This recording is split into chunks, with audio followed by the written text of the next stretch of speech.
In this week's Parsha, we see the interesting depiction of the building of the Mishkan, of the building of the tabernacle.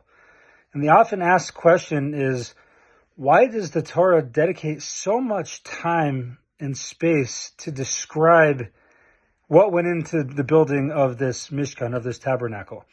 The Shabbat Shalom asks this question, and he describes, quoting a midrash, which says that when God decided to give the Jewish people the Torah, he gave something of himself. It could be compared to a king who is giving his only daughter to a prince.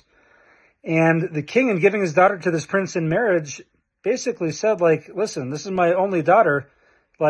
Yes, I have to marry her off. I have to give you her hand in marriage. But I can't really depart from her. So what I need you to do is to build for me a separate room. Wherever you end up, wherever you dwell, I need a space as well so that I can be there as well. I can be with my precious daughter. And God, so to speak, is telling us that in giving the Torah, he can't just give it to us. He needs to be with it to some extent.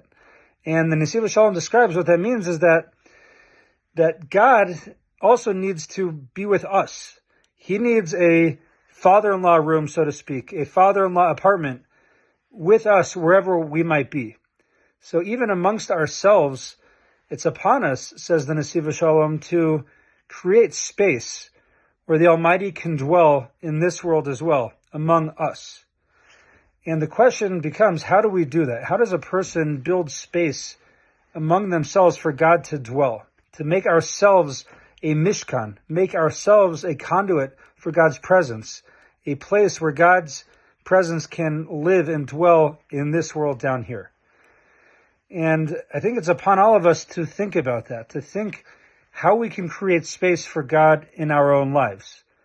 And it might be different for everyone. Maybe for some of us, it would mean that we put away our phones when we have dinner at night so that we can be with God. Or maybe when we drive to work, we can dedicate 3 minutes a day without the radio where we can talk to God in our own words, in our own language. Or as the Shabbat Shalom suggests, maybe Shabbos is that little room that we can put aside and sanctify to be a time with God, to be that room with God where he's with us.